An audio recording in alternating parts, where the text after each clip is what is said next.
People love to call Aries fearless, brave, bold, the sign that charges forward without hesitation, the one that doesn't overthink, doesn't look back, doesn't get stuck. Aries is often admired for their courage, their fire, their ability to act when others freeze. But there's a question that rarely gets asked, and one Aries themselves don't like sitting with for too long. If you are truly fearless, why does stillness feel so threatening? Why does silence feel unbearable? Why does emotional quiet make your skin crawl? Because the real dark side of Aries isn't anger, aggression, or impulsiveness. It's the compulsive need for motion as a way to avoid vulnerability. It's the constant doing, reacting, initiating, and moving forward so they never have to stay still long enough to feel what's underneath. Aries is ruled by Mars, the planet of action, instinct, survival, and raw energy.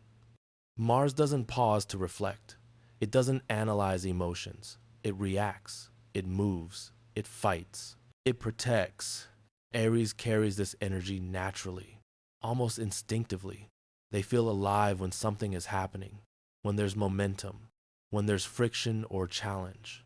Stillness, however, removes stimulation. And without stimulation, there is nowhere for unprocessed emotion to hide.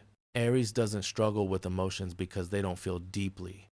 They struggle because they feel too quickly and too intensely without knowing how to hold those feelings once the adrenaline fades. Sadness, uncertainty, fear of being unwanted, fear of being left behind, fear of not being chosen, these emotions don't feel manageable to Aries. They feel disempowering, exposing, like standing still in the middle of a battlefield with no armor. So instead of sitting with them, Aries moves. They take action. They distract themselves with motion. They convince themselves that forward momentum equals strength. This is how the illusion of confidence is created. Aries appears fearless because they don't hesitate. They jump into relationships quickly, jump into opportunities without overthinking, jump into decisions with certainty. They love intensity. They love beginnings. They love the rush of being wanted, admired, chosen. That early fire makes them feel alive, validated, powerful. But when that intensity naturally softens, when things begin to slow down, Aries often interprets it as boredom, when in reality, it's intimacy deepening. Deep intimacy doesn't rush. It doesn't chase. It doesn't constantly stimulate.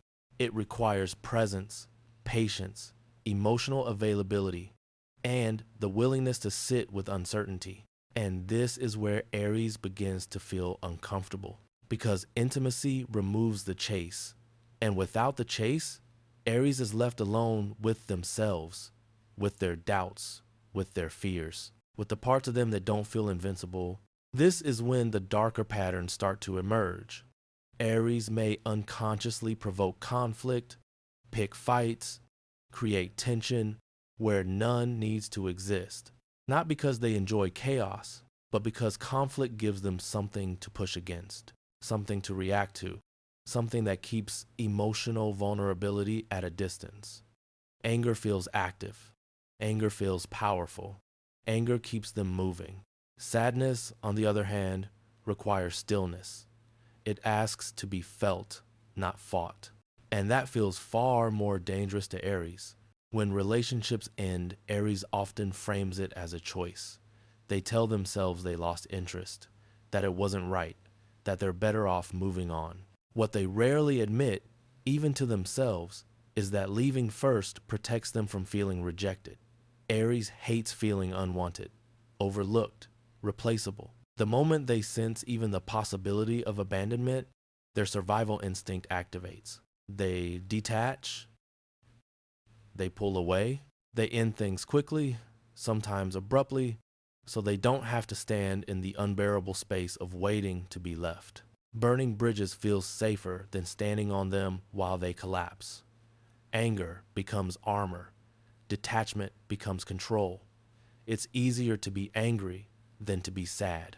Easier to be decisive than to admit this hurts. Easier to walk away than to say, I need reassurance. Aries doesn't fear connection, they fear the loss of control that comes with needing someone. This doesn't mean Aries is emotionally shallow. Quite the opposite. The dark side of Aries is emotional avoidance disguised as strength. They confuse movement with healing.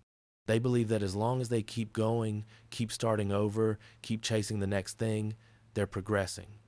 But movement doesn't heal wounds. Presence does. And presence requires slowing down, something Aries has to consciously learn. This constant motion is exhausting, even if Aries rarely admits it.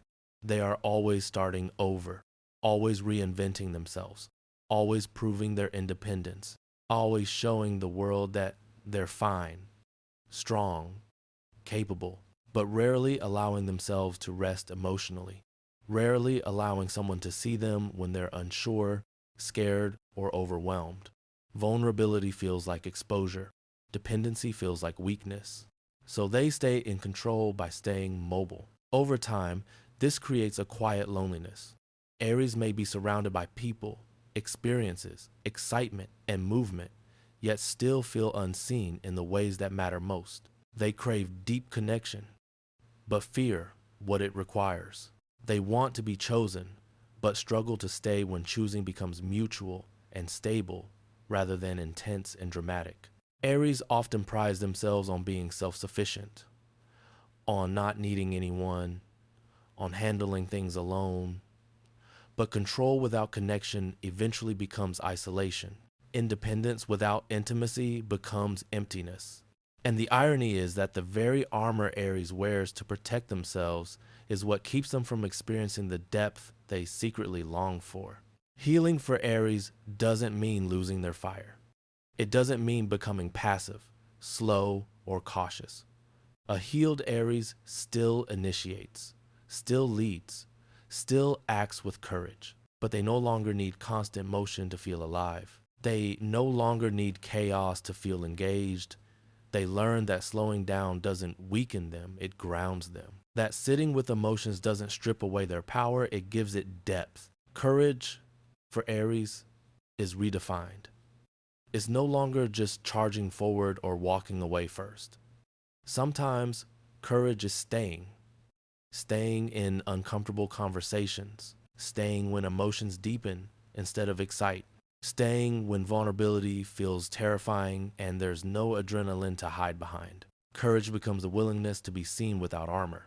A healed Aries learns to pause instead of react, to feel instead of flee, to ask for reassurance instead of testing loyalty.